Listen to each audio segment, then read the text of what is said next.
सखी सहेली। सभी सखियों और श्रोताओं को और प्यारी बुआ आपको मंजरी वर्मा का नमस्कार। नमस्कार नमस्कार मंजरी बेटा, कैसी हो? बिल्कुल ठीक है और बहुत बहुत स्वागत करते हैं आपका और सभी का इस मंच पर। और आज सखी सहेली के जो हमारा जो पिटारा है, हाँ। उसमें हम लेकर आए हैं बुआ बालों के लिए खास तेल के बारे में। क्या बात है, मतलब जो हमारे बालों को पोषण दे और बहुत हद तक झड़ने से भी रोकेगा। जब हमारे बाल जो है पौष्टिक हो जाएंगे तो है ना, क्योंकि तेल ताकत आ जाएगी जी। तो क्योंकि तेल होते ही इसीलिए कि थोड़ा बालों को मजबूती मिले और भाई ग्रोथ भी रुके, उनके बढ़े भी। हाँ बिल्कुल। और हमारे लिए मजबूती की बात यह है कि अगर हम डर गए तो क्या होगा, और अगर डर पर हमने विजय हासिल कर ली तो क्या होगा। बिल्कुल, इसके बारे में हम बात करेंगे आज।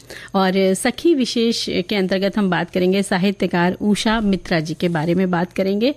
और बुआ, जैसे कि आज जो 1 से 7 अप्रैल तक सप्ताह चल रहा है, अंधत्व प्रतिबंधात्मक सप्ताह चल रहा है, तो इसके बारे में भी हम बात करेंगे। बिल्कुल, सप्ताह होता ही इसीलिए कि उस पर बहुत सारी चर्चा की जाए और उससे जुड़े हुए जितने भी आयाम हैं, जितने बिंदु हैं, और उन पर एक दूसरे को जानकारी दी जाए। कुछ हमें पता है, कुछ आपको पता है, तो सब हम मिलजुल कर एक तरह से ये कहें कि जानकारी हम सबके पास सभी जानकारी होनी चाहिए इससे संबंधित। और जब मिलकर साझा करते हैं एक दूसरे को बात, तो फिर बहुत अच्छा हो जाता है और सबको पता चल जाता है कि इसके बारे में।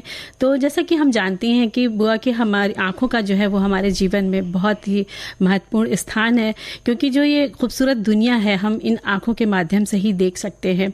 और ये शरीर का ऐसा अंग है जो सब चीज़ों के बारे में हमें बारीकी से देखने की ओर प्रेरित करता है।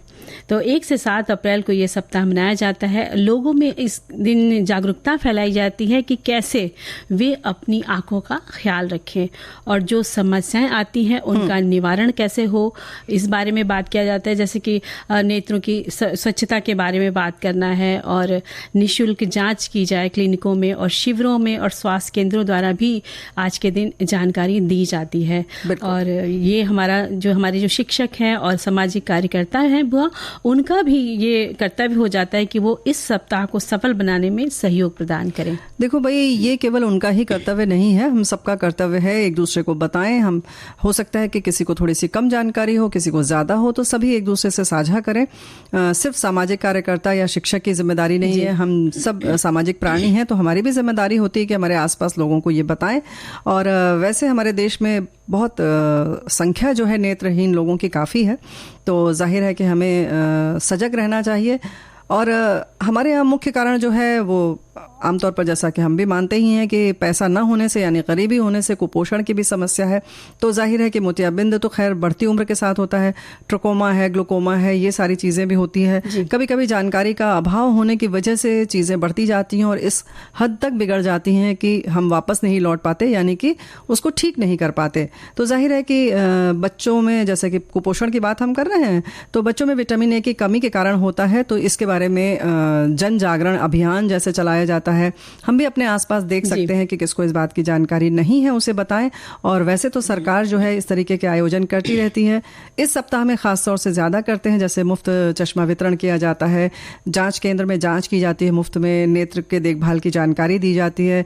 इसके संबंधित जितने भी बातें होती हैं उन पर सेमिनार आयोजित किए जाते हैं, प्रदर्शनियां लगाई जाती हैं ताकि लोगों को पता चले। बिल्कुल। और भारत में नेत्रहीनता की रोकथाम के लिए सप्ताह में का आयोजन national society for the prevention of blindness India द्वारा राज्य और स्थानीय शाखाओं के सहयोग से किया जाता है।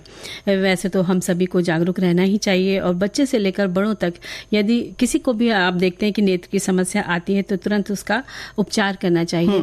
और बुआ, अक्सर ऐसा देखा जाता है कि बच्चे क्लास में पढ़ने गए, उन्हें ब्लैक बोर्ड नहीं दिख रहा है, तो अगर वो घर में एक बार भी अपने माता पिता से ये बात कहते हैं तो उन्हें जागरूक हो जाना चाहिए, तुरंत उसको दिखा के इलाज कराना चाहिए। चिकित्सक से मिलना तो चाहिए ही, हो सकता है किसी और कारण से हो, लेकिन अक्सर हम ये मान लेते हैं कि बच्चा जो है पढ़ाई से जी चुरा रहा है इसलिए ऐसा कह रहा है। बिल्कुल, उसको डांटने लग जाते हैं कि तुम पढ़ते नहीं हो ध्यान से, पढ़ने का मन नहीं है, इसलिए तुम ये बहाने बना रहे हो। तो ऐसा ना करें।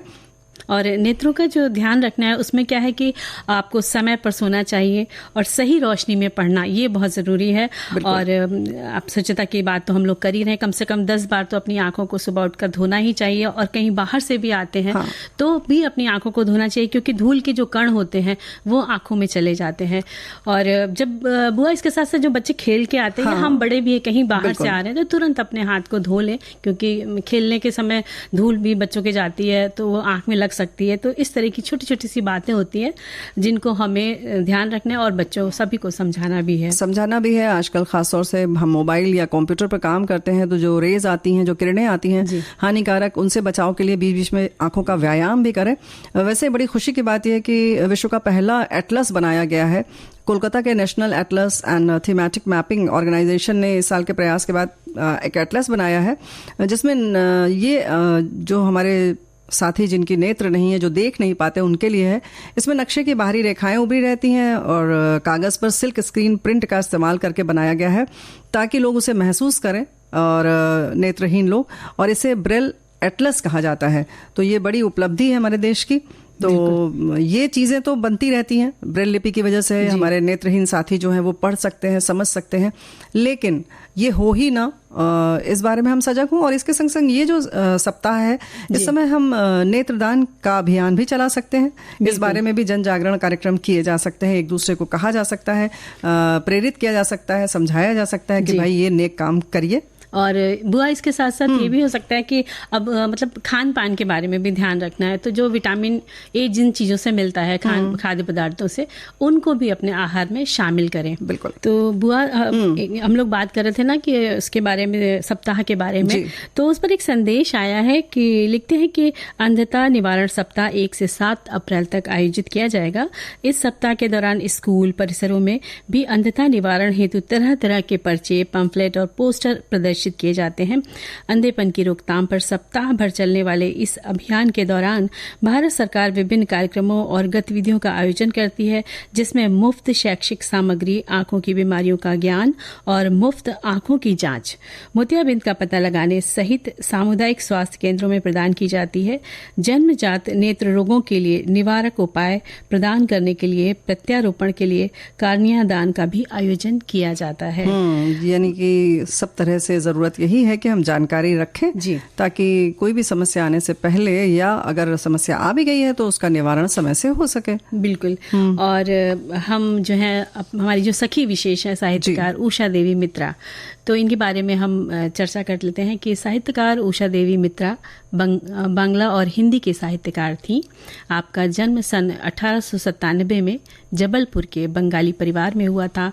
पिता श्री हरिश्चंद्र दत्त सुप्रसिद्ध वकील थे और पिता हिंदी, अंग्रेजी और उर्दू भाषा के प्रकांड विद्वान थे। इसके साथ ही कुशल शिकारी और शिकार साहित्य के प्रणेता होने के साथ उनकी एक और खूबी रही कि उन्हें संगीत से भी बड़ा प्रेम था।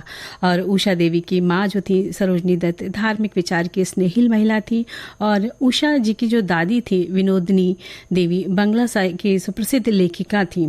यानी पूरे परिवार में सारी कला ज्ञान की धारा बहती थी। भला बेटी में ऐसे गुण कैसे ना आते। हालांकि उस समय उनके परिवार में भी स्त्री शिक्षा का चलन नहीं था, बाल विवाह भी प्रचलित था। रूढ़िवादी परिवार में रहते हुए भी पिताजी ने उषा देवी जी की शिक्षा और दीक्षा पूरी तरह से दिलवाई। और फिर जब विवाह हुआ तो जाहिर है कम उम्र में हुआ, उस समय प्रचलन यही था। क्षितिज चंद्र मित्रा के साथ उनका विवाह हुआ और वो इंजीनियर थे। उच्च शिक्षा के लिए पति विदेश गए तो वो भी गईं और पहली संतान हिना का जन्म वहीं हुआ। और जब हुआ तो कई वर्षों बाद वे वापस आए तो फिर लखनऊ में बस गए। एक पुत्र जन्मा, वो बच न सका। इधर परिवार में बहन भाई और अन्य लोगों के न रहने पर यानी देहांत होता चला गया कुछ इस तरीके से, और वो दुख उनके ऊपर आते ही रहे। और इसी बीच 1919 में उनके पति का भी देहांत हो गया और उस वक्त वो गर्भवती थी। उनको पुत्री प्राप्त हुई जिसका नाम उन्होंने बुलबुल रखा। वो इतना अपनों के खो जाने से व्यथित थी कि वापस जीने के लिए उन्होंने फिर से पठन पाठन का ही दामन थाम लिया और फिर लेखन की ओर भी उन्होंने रुख किया। और इस समय वे कोलकाता में रहने लगी थी। कुछ समय शांति निकेतन में उन्होंने व्यतीत किया और वहाँ संस्कृत भाषा पर गहन अध्ययन किया। और इसके साथ ही फिर छुप छुप कर कहानियाँ, उपन्यास लिखने लगी। और एक दिन कवि गुरु और सत्येंद्र नाथ जी ने उनकी कहानी दीक्षिता और उपन्यास सम्मोहिता पढ़ी। वे बड़े प्रभावित हुए। उनकी कृतियां प्रवासी, भारतवर्ष, वसुमती, पंचपुष्प मासिक पत्रिकाओं में प्रकाशित हुई। शुरू में उषा मित्रा बंगला भाषा में लिखती थी। सन 1932 में हिंदी साहित्य में कदम रखा। हंस में उनकी पहली हिंदी कहानी मातृत्व प्रकाशित हुई। अब इस रचना पर कथा सम्राट प्रेमचंद जी का ध्यान गया और उन्होंने मुक्त कंठ से उषा जी की प्रशंसा करते हुए कहा, उन्हें एक पत्र लिखा कि तुम्हारी कहानी पढ़कर चित्त प्रसन्न हो गया। मैं नहीं समझता था कि तुम इतनी सुंदर गद्य लिख सकोगी। ऐसी 10 कहानियां भी तुम लिख दो तो हिंदी गद्य लेखकों में तुम्हारा नाम सर्वोच्च हो जाएगा। इस खत से उनको इतना प्रोत्साहन मिला कि उषा जी प्रसन्न हो गई। अब तो उन्होंने लगातार लिखना जारी रखा। लेकिन एक बात है कि उन्होंने अपने आप को आत्म प्रचार से दूर रखा और उषा मित्रा जी किसी वाद की प्रत्यक्ष समर्थक तो नहीं रही। उनकी रचनाओं में अकेलापन, जीवन के मधुर एवं कटु अनुभव, सुधार की प्रत्याशा और की ध्वनि जो है मुखरित होती थी। कथा लेखन की उनकी सशक्त शैली के कारण हिंदी साहित्य सम्मेलन प्रयाग द्वारा संध्या पूर्वी के लिए उन्हें सेक्सरिया पुरस्कार भी मिला। उन्होंने उपन्यास कहानियां लिखी। उपन्यास में कृतियां हैं उनकी वचन का मोल, पिया, जीवन की मुस्कान, पथचारी, सोहनी, नष्ट नीड़ और सम्मोहिता। और कहानी संग्रह है उनकी रात की रानी, नीम चमेली, महावर, आंधी के छंद, संध्या पूर्वी, मेघमलार, रागिनी। और 19 सितंबर सन 1966 को इस विदुषी साहित्यकार ने इस दुनिया को अलविदा कह दिया। और उनकी एक कहानी है प्यासी हूँ, तो बुआ उसका कुछ अंश भी हम लोग पढ़ सकते हैं। बिल्कुल। कोई 12 बज चुके थे। दुनिया के पर्दे से स्वप्न की रानी झांक रही थी। विजेता की भांति उसके नूपुर के मिलन गीत से पृथ्वी मूर्छित सी होती जा रही थी। वकील केशव के उस बड़े मकान के सभी कमरों की बत्तियां बुझ चुकी थीं। केवल सहाना का कमरा तब भी बिजली शिखा से उज्जवल हो रहा था। मखमल के काउच पर कुत्ते के बच्चे को लिए वो बैठी थी। पलंग के सफेद रेशम के बिस्तर को किसी ने छुआ तक नहीं था। गुलदस्तों के फूलों की मीठी सुगंध से कमरे की हवा व्याकुल हो रही थी। गुलाब जल से बसे पान के बीड़े अनादर से रकाबी पर ही सूख रहे थे। दीवार पर के ऑयल पेंटिंग चित्रों के नीचे की दीप शिखाएं उस गहरी रात में कुछ म्लान सी हो रही थीं। शायद नींद से उनकी आंखें भी अलसा रही हों, किंतु उसकी पलकों में नींद की एक हल्की सी छाया भी न थी। वह उस बच्चे को सुला रही थी परम आदर के साथ। कभी उसे आदर, प्यार, सुहाग से बेचैन कर देती तो कभी उसे हृदय से लगाती, मुंह चूमने लगती। वह भूल बैठी थी पति के अस्तित्व को, जो कि कुछ ही दूर आराम कुर्सी पर अध लेटे हुए नारी हृदय की ममता की प्यास को, मातृत्व की बुभुक्षा को अपलक नेत्रों से देख रहा था। उसकी दृष्टि जीवंत विस्मय से विमूढ़ हो रही थी। मुकदमे के कागज वैसे ही इधर उधर पड़े थे। उस ओर ध्यान देने योग्य उस समय उनके मन की स्थिति नहीं थी। तो भाई ये इस तरीके से एक चित्रण कर देना कि हाँ पूरे कमरे का पता चल जाए कि क्या कैसा है, ये इनकी लेखनी की जो है शैली थी और खूबी थी। तो साहित्यकार कभी नहीं होता, उसकी जो रचनाएं होती हैं हमारे साथ रहती हैं जी, है ना। बिल्कुल।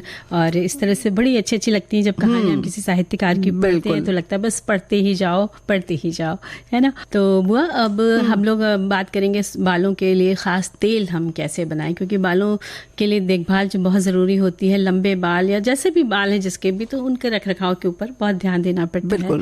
तो एक तेल है कि आप मेथी दाना जो है इसमें लेना है आपको 2 बड़े चम्मच लेकर के रात भर पानी में आपको इसको थोड़े से पानी में भिगो देना है। और सुबह मेथी का दाना और लहसुन एक पूरी आड़ी उसकी लेनी है और इन लोग को लहसुन को छील लेना है और दोनों को मिला करके आपको इसको पेस्ट बना लेना है, इसका पेस्ट बना लेना है। और सरसों का तेल जो होगा वो आपको करीब 1.5 या 3 चम्मच लेकर के आपको इसको गर्म करना है और उस गर्म तेल में फिर बाद में इस पेस्ट को मिला देना है। अच्छा। और अब इसे सिर की त्वचा पर लगाना है और करीब 1 घंटे तक इसको रखना होगा। फिर आप इसको पानी से धो सकते हैं और इसका उपयोग जो है हफ्ते में 1 बार आप करें। अवश्य करें जी।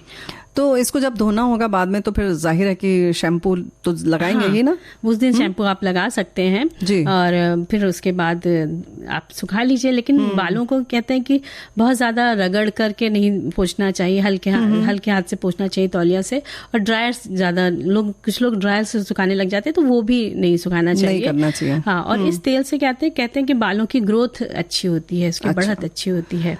तो हमारे साथी ने लिखा है, हम लोग हर वर्ष बालों के लिए तेल घर पर ही बनाते हैं। अच्छी क्वालिटी का नारियल का तेल लेकर उसमें किसा हुआ आंवला, हलीम, ये लिख रहे हैं, इसे चंसूर के बीज भी कहते हैं जिसे, और मीठी नीम की पत्तियां, पिसा मेथी दाना डालकर धीमी आंच पर लोहे की कढ़ाई पर पकाएं। जलना नहीं चाहिए। और जब अच्छी तरह से पक जाए तो इसमें थोड़े से गुड़हल के फूल डाल दें और 1 दिन तक इसी कढ़ाई में इसको रहने दें। दूसरे दिन इसको छान लें और फिर कांच की बोतल में भर लें। बहुत ही बढ़िया तेल तैयार होगा और इसमें बालों से जो है मतलब लगाएं आप तो झड़ना कम हो जाएगा और रूसी में भी इससे फायदा होगा। बहुत अच्छी सी जानकारी है। और वो इसी तरह जो गुड़हल का फूल होता है तो उसको भी लेकर पानी से पहले से अच्छे से धो लीजिए, फिर धूप में उसको सुखा दीजिए। और इसको अब आधा कटोरी नारियल का तेल गर्म करना है। जब उसके आपके फूल सूख जाएंगे तो इसकी जो गुड़हल की सिर्फ पंखुड़ियों का इस्तेमाल करना है। जो उसका हरा भाग होता है पीछे का, वो सब हटा देना है। हाँ, वो हटा देना है। और धीमी आंच पर आपको इसको गर्म करना है, नारियल का तेल और गुड़हल की सूखी पंखुड़ियों को। और ठंडा करके बाद में इसको आप बोतल में भर लीजिए और 1 दिन छोड़ करके आप इससे सिर की त्वचा की मालिश करते हुए लगाएं। और बस वही जैसे कि आप कुछ देर आपको रखना है और उसके बाद इसको आपको धो देना है शैम्पू से। तो मतलब ये आप थोड़ी देर भी रख सकते हैं, इसको रात में भी, पूरे रात में भी रख सकते हैं, कोई दिक्कत तो नहीं होगी आपको इसको रखने में। यानी कि अगर आपने शाम अगर शाम को आपने लगाया है और कहीं नहीं जाना है आपको तो आप इसे रात भर भी रख सकते हैं। तो ये आवश्यक नहीं है, दवा की तरह नहीं है कि उसको तुरंत आपको 3-4 घंटे में छुड़ाना ही है।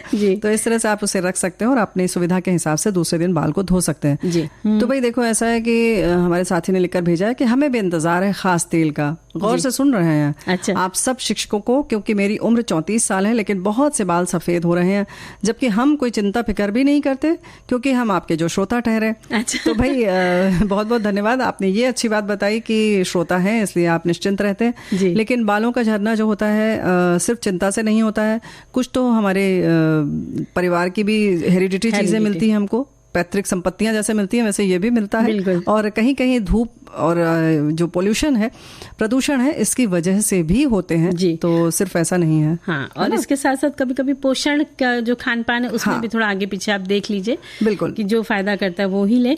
और जो जैतून का तेल की बात कर रहे हैं कि जैतून का तेल जो है वो 2 चम्मच आपको लेना है और उसमें आधा चम्मच कलौंजी डालकर इसको पका लेना है। कलौंजी यानी कि उसको बहुत सारी जगह पर क्या बोलते हैं, और भी तो बोलते हैं ना। हाँ, कलौंजी तो मुझे मंगरेल भी बोलते हैं। हाँ, काले रंग का होता है जी। और इन दोनों को आपको मतलब 2 चम्मच, इसलिए कि अभी आपने लगाया और खत्म हो गया। आप इसको ज्यादा भी बना करके रख सकते हैं बोतल में करके। तो इसको आपको पका लेना है और जब ठंडा हो जाए तो आप इसको लगाना है बालों में।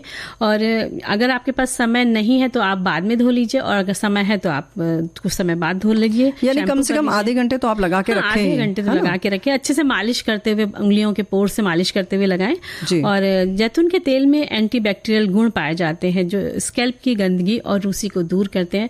तो इस तरह के तेल को बनाकर हम रख भी सकते हैं और चाहे तो आप थोड़ी मात्रा में बनाएं और लगा सकते हैं। बिल्कुल। तो बुआ, इस प्यारे से गीत के साथ साथ हम आगे बढ़ते हैं। बिल्कुल। कि डर के आगे जीत है। यानी कि जो हम काम करने चलते हैं तो पहले तो उसके बारे में हमें डर लगता है, यानी एक रुकावट हो जाती मन के अंदर। लेकिन उसी के साथ साथ एक आशा की किरण भी साथ में चलती है कि हाँ, हमने अगर उस डर पर विजय पा ली तो जीत मिलना फिर क्या होता है, तय हो जाता है। कोई भी छोटा या बड़ा काम करना चलते तो मन में ख्याल आता है कि ये काम हमारा पूरा होगा भी या नहीं होगा, और ऐसी मन में दुविधा उठने लग जाती है।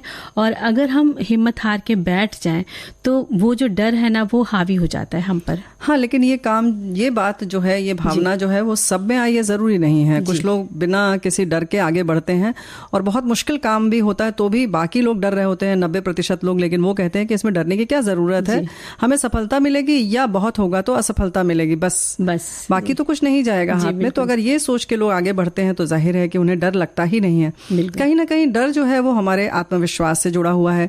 वैसे हमारे एक साथी लिखकर भेज रहे हैं कि जब स्कूल में बच्चा पहली बार जाता है तो डरता है, जो व्यक्ति पहली बार कार्यस्थल पर जाता है तो, जब पहली बार डॉक्टर के पास जाता है तो, और जब दुल्हन पहली बार अपने ससुराल जाती है तो, इन सभी डर के आगे जीत है। तो ये तो नहीं कह सकते कि हर बार जीत मिलती है, लेकिन हाँ डर तो हो ही जाता है। हाँ, कुछ को लगता है, कुछ को नहीं लगता है डर, क्योंकि अगर हम कोई भी भविष्य की जो भी, जिसको कहते हैं ना कि अप्रत्याशित संभावनाएं जो हैं, जो हमें नहीं मालूम कि क्या होगा, हम स्कूल जाएंगे तो क्या होगा, हम अगर विवाह करके कहीं जाएंगे तो क्या होगा, तो अगर आप इसके लिए छोड़ देंगे तो डर आपको नहीं लगेगा। लेकिन हाँ, एक आत्मविश्वास के साथ आगे बढ़ेंगे तो जीत आपकी निश्चित है। बिल्कुल। और फिर हम जो काम करना चाहते हैं उसमें भी एक रुकावट सी आ जाती है, यूं कह ले कि काम करने का दिल नहीं करता है फिर डर के मारे। और जो डर है वो जीवन का एक हिस्सा ही है, जैसे हार और जीत संग संग चलते हैं, है ना। और इसी तरह डर और जीत भी चलते हैं संग संग में। बिल्कुल। कभी ऐसा होता है कि हम डर यानी भय के कारण कुछ अच्छा करने लग जाते हैं। एक डर भी होता है लेकिन उस डर के कारण ही हम अच्छा करने लग जाते हैं। और जैसे हमें कोई काम करने को दिया गया उसमें हम अपना 100% देते हैं। एक डर का भाव मन में पैदा हो जाता है और हम दिए गए काम में अपनी पूरी जान लगा देते हैं। बिल्कुल। तभी जो परिणाम मिलते हैं वो जीत के जैसा अनुभव करा देते हैं। बिल्कुल। और जैसे कि स्कूल में निबंध प्रतियोगिता में भाग लेने की बात हो या किसी साक्षात्कार के लिए जाना हो, परीक्षा देनी हो, तो डर लगता ही लगता है। और वहीं जब हम देकर आते हैं तब हमारे अंदर से वो डर निकल जाता है। बिल्कुल। वैसे ही जैसे कहा ना तुमने, वैसे हमारी साथी लिखकर भेज रहे हैं कि डर और भय थोड़ा होना भी चाहिए। डर भय से जिंदगी में अनुशासन आता है। गार्जियन, टीचर, बॉस, समाज, परिवार में बहुत सारे गलत कामों के लिए ये डर जो है, भय रोकते हैं, पर इसकी भी सीमा होनी चाहिए। किसी को अधिक भयभीत करना तानाशाही हो जाता है और बच्चे को भी हर बात में नहीं डराना चाहिए। जी बिल्कुल। और वहीं कुछ लोग डर के कारण कुछ अच्छा कर भी नहीं पाते, निर्णय लेने की कमी आ जाती है उनके अंदर, इतना डर जाते हैं और अपना हुनर भी वो नहीं दिखा पाते उसी कारण से। और अक्सर हम पहले यही सोचते हैं कि फला काम कर पाएंगे या नहीं कर पाएंगे, यदि नहीं कर सके तो फिर क्या होगा, सब लोग मजाक बनाएंगे। और ऐसी ही सोच और ऐसी जो विचारधारा है वो हमारे आत्मविश्वास में कमी ला देती है। और हमें अपने आत्मविश्वास को ऐसी स्थिति में बनाकर रखने का प्रयास करना चाहिए, है ना। जैसे आपने भी कहा था कि आत्मविश्वास होना बहुत ज़रूरी है। जी। लेकिन जैसे कि जीवन में सब चीज़ आसानी से मिल जाए, कठिनाइयों का पता नहीं चलता, वैसे ही डर का एहसास नहीं होगा तो जीत के एहसास का कैसे पता चलेगा। तो अगर मन से डर निकल गया तो तभी हम कुछ नया कर सकेंगे। हमें मुश्किलों से डरना नहीं बल्कि उसका निडरता से सामना करना चाहिए। जैसे खेल में खिलाड़ी को डर लगता है कि उसकी जीत होगी या हार, लेकिन वो हार के डर से अगर बैठ गया तो और खेलने गया ही नहीं तो उसे जीत के बारे में कैसे पता चलेगा। अच्छा यही है कि अपनी प्रतिभा पर विश्वास रखकर खेलना शुरू कर दें। डर या जीत की चिंता न करें तो परिणाम भी सकारात्मक मिलेगा। और इसी के साथ साथ जब हम जीत जाते हैं तो उस समय के बारे में सोचें कि जब डर लग रहा था और मैं कुछ नहीं करता तो क्या आज मैं जीत ये हमें मिल सकती थी। जीतने की पर सारी दुनिया प्रशंसा करती है, हारने पर आलोचना करती है, लेकिन डर गए तो आगे बढ़ नहीं पाएंगे। और सबसे बढ़िया मूल मंत्र है बुआ कि किसी काम से या कहीं जाने से डर लगता है तो ले कि अब कुछ भी हो जाए हम वही काम करेंगे जिसमें डर लग रहा है। देखें तो डर कितनी देर तक टिकता है। जैसे कि पर्वतारोही लोग होते हैं, वो ठान लेते हैं कि हम इस ऊंचे पहाड़ पर चढ़ेंगे, लेकिन अगर वो नीचे से ही उसकी ऊंचाई देखकर डर गए तो फिर वो चढ़ नहीं सकते हैं, उनकी हिम्मत जवाब दे जाएगी। तो फिर वो जब ठान लेते हैं तो फिर उनको फतेह मिल ही जाती है। जी हाँ। तो और हमारे साथी ये भी लिख रहे हैं कि ये भी लिख रहे हैं कि अत्यंत महत्वपूर्ण तथ्य है जो हमें अपने जीवन में सफल होने के लिए अपनाना चाहिए। डर हमारी मनोवृत्ति को नकारात्मक बनाता है जो हमें अपने लक्ष्य से दूर ले जाता है। अधिकतर लोग अपने जीवन में कुछ न कुछ डर से जूझते हुए रहते ही हैं जो उन्हें अपनी सफलता से दूर रखते हैं, लेकिन असफलता से डरना सही नहीं है। ये सिर्फ एक तरीका है और अपनी सफलता से दूर रहने का। सफलता के लिए हमें अपने डरों से लड़ना होगा, हमें अपने डरों का सामना करना चाहिए, पार करना चाहिए। उसके लिए हमें जोश, उत्साह और आत्मविश्वास की आवश्यकता होती है। हमें इन भावनाओं को अपने अंदर पैदा करना चाहिए ताकि हम अपने डरों के सामने टिके रह सकें। और यदि हम अपने डर से नहीं लड़ेंगे तो हम हमेशा कुछ न कुछ खोएंगे ही। जीवन के लिए जीतना जरूरी है और ये जीत उन लोगों के लिए है जो अपने डर के सामने खड़े हों। तो बुआ एक संदेश है, कई सारे संदेश में से हमारे पास एक संदेश हमें दिख रहा है कि डर के आगे जीत है। अर्ज किया है डर मुझे भी लगा मेरे हालात देखकर, पर मैं बढ़ता गया रास्ता देखकर, खुद ब खुद मेरे नज़दीक आती गई मेरी मंजिल मेरा हौसला देखकर। क्या बात है। और इसी के साथ लिखते हैं और भी संदेश में कि डर के आगे जीत है तो हम सभी सुनते हैं, लेकिन ये भी जानना जरूरी है कि डर तो जीवन का एक हिस्सा है। कुछ लोग डर की वजह से अपना सबसे अच्छा कर जाते हैं तो कुछ लोग इसी डर की वजह से कुछ भी नहीं कर पाते। डर किसी व्यक्ति पर जब हावी होता है तो वो चाह कर भी कोई निर्णय नहीं ले पाता। किसी इंटरव्यू को देने जाना हो तो, किसी एग्जाम को देने की बात हो तो, कुछ नया करने का अवसर हो तो, कुछ को अपना हुनर दिखाने का मौका मिलता है। लेकिन जब मन में डर हावी हो जाए तो क्या होगा? बस यही, आपका डर आपके जीवन में मिले अवसर का लाभ नहीं उठाने देता है। बिल्कुल, ये बात तो है, यानी कि हमारी कमजोरी है, हमारे व्यक्तित्व की कमजोरी बन जाता है। हाँ, और इसके साथ एक और संदेश है। लिखते हैं कि डर जीवन का हिस्सा है और ये हर किसी के जीवन में होता है, लेकिन कभी कभी हम डर को अपनी आदत बना लेते हैं और डर इतना हावी हो जाता है कि हमारा जीना मुश्किल हो जाता है। डर का सबसे बड़ा कारण आत्मविश्वास की कमी होता है, या फिर डर तब लगता है जब हम कोई नई चीज करते हैं। जब हम अपने आरामदेह दायरे से बाहर कोई कार्य करते हैं तो हमें डर लगता है। ये बात तो है जी। और जैसे कुछ नया हम करते हैं तो हमें डर लगता है, जैसे हमें गाड़ी चलाना सीखना हो या कुछ भी समझना हो, कोई तकनीक नई सीखनी हो, तो पहले तो डर लगना स्वाभाविक है, क्योंकि हमें कुछ पता ही नहीं होता है। और जब हम बारीकी से चीज़ों को समझते हैं, हर दिन सीखते जाते हैं, फिर डर निकल जाता है। और फिर जाहिर है कि अगर आत्मविश्वास है तो फिर डर कभी हावी नहीं हो सकता। बिल्कुल, और गलतियां भी सबसे होती हैं, इन्हीं की वजह से हम सीखते हैं। गलतियों से डर गए तो हिम्मत खो के बैठ गए तो भला आगे हम कुछ नहीं कर सकते। और एक बच्चा भी है, वो चलकर गिरना सीखता है। हाँ। जब चलता है तो गिरता है, फिर चलता है आगे। तो छोटे छोटे प्रयासों से हम आगे बढ़ते हैं। और जैसे छोटे क्लास की पढ़ाई पहले कठिन लगती है, लेकिन वही विषय बाद में पढ़ते पढ़ते समझ में आने लग जाते हैं। यानी कि एक एक क्लास हम पढ़ते जाते हैं और विषय भी समझ में आने लग जाता है और पढ़ाई का डर भी निकल जाता है। ऐसे कई से उदाहरण होते हैं, जैसे कि वाद्य यंत्र सीखना है या कोई आपको डांस सीखना है, चित्रकारी करनी है, तो उसमें भी डर लगता है कि पता नहीं इसमें हमारे समझ में आएगा नहीं आएगा, हम कर पाएंगे नहीं कर पाएंगे। तो डर जब हावी हो जाता है तो हम आगे नहीं बढ़ पाते हैं। तो इसके साथ ही जीत की जब हम अगर सीख लेते हैं तो हमें प्रसन्नता भी होती है, हम खुश भी हो जाते हैं। तो इसी तरह ऐसे होता है कि जो एक फौजी होता है, अगर वो युद्ध से डर कर बैठ गया तो वो देश की रक्षा क्या कर पाएगा, है ना? यानी कि कोई भी कर्तव्य हमारा अगर है तो जाहिर है कि उसके लिए मजबूत इरादा होना बहुत ज़रूरी है, उस पर डटे रहना बहुत ज़रूरी है।